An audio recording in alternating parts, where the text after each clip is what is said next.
विधानसभा चुनाव संपन्न होने के बाद यमुना की सफाई का काम शुरू हो गया है।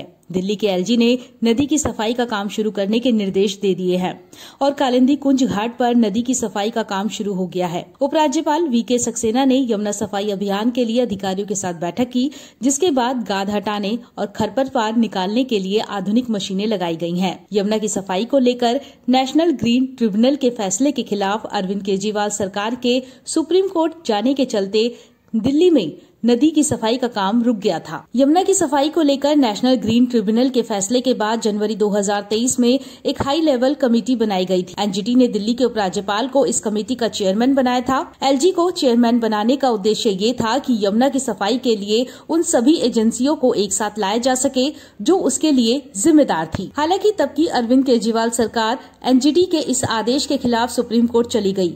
दिल्ली सरकार की ओर से वकील अभिषेक मनु सिंघवी ने दलील दी कि यमुना में प्रदूषण का मुद्दा गंभीर तो है, लेकिन इसके ऊपर दिल्ली सरकार का बजट खर्च होगा। इसी दलील को आधार बनाकर उन्होंने कहा कि मुख्यमंत्री और चुनी हुई सरकार को नजरअंदाज नहीं किया जा सकता। सुप्रीम कोर्ट के सामने नेशनल ग्रीन ट्रिब्यूनल ने यह दलील दी कि यमुना में प्रदूषण का मुद्दा काफी गंभीर होता जा रहा है। इसके पीछे वजह ये है कि दिल्ली में कई सारी एजेंसियां यमुना की सफाई का काम करती हैं, इसलिए जवाबदेही तय करने के लिए उपराज्यपाल के नेतृत्व में कमेटी बनाई गई है। इस सुनवाई के बाद 11 जुलाई 2023 को सुप्रीम कोर्ट ने एनजीटी के उस आदेश पर रोक लगा दी थी जिसमें यमुना सफाई कमेटी का अध्यक्ष उपराज्यपाल को बनाया गया था, लेकिन ये आदेश सिर्फ चेयरमैन के पद तक ही सीमित था।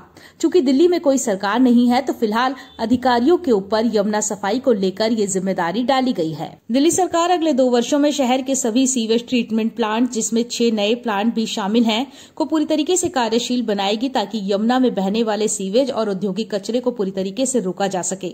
दिसंबर 2027 तक यमुना को पूरी तरह से स्वच्छ बनाने का लक्ष्य रखा गया है। ब्यूरो रिपोर्ट, कुटुंब न्यूज।